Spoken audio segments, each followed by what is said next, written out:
ભગવાન જગન્નાથની રથયાત્રા દર વર્ષે અષાઢ સુદ બીજના રોજ કાઢવામાં આવે છે। આ યાત્રામાં ભગવાન કૃષ્ણની સાથે ભાઈ બલભદ્ર અને બહેન સુભદ્રા પણ બિરાજમાન હોય છે। ત્યારે અંકલેશ્વરની હરિદર્શન સોસાયટીમાં આવેલ જગન્નાથ મંદિર ખાતે આયોજકો દ્વારા રથયાત્રાની તૈયારીઓ પૂર્ણ કરવામાં આવી છે।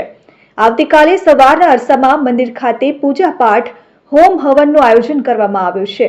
બાદમાં સવારના 11 કલાકે ચુસ્ત પોલીસ બંદોબસ્ત સાથે વાજતે ગાજતે ભજન કીર્તન સાથે મંદિર ખાતેથી નીકળશે અને ભરૂચી નાકાથી ચૌટા નાકા સહિત વિવિધ વિસ્તારોમાં ભગવાન જગન્નાથ નગરચર્યાએ નીકળશે અને સાંજે 6 કલાકે જગન્નાથ મંદિર ખાતે પરત ફરશે અને રમણ મૂળજી વાડી ખાતે મહાપ્રસાદીનું આયોજન કરવામાં આવ્યું છે।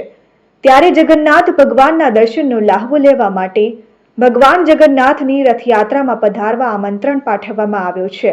શ્રી જગન્નાથ ભગવાનની રથયાત્રા નિમિત્તે તારીખ 6/7/2024ના બપોરના 2 કલાકે ભજનનું આયોજન રાખવામાં આવેલું છે।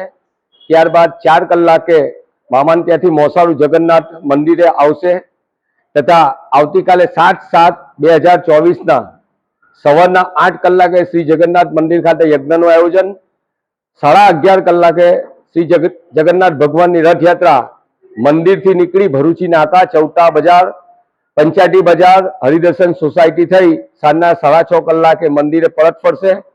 મંદિરે મહાઆરતીનું આયોજન રાખવામાં આવેલ છે અને ત્યારબાદ મહાઆરતી પત્યા બાદ શ્રી રમણ મૂળજીની વાડીમાં મહાપ્રસાદીનું આયોજન રાખવામાં આવેલ છે। આ રથયાત્રામાં ભાવિ ભક્તોને જાહેર આમંત્રણ પાઠવીએ છીએ। Dharmesh Patel, RN news, Ankleshwar.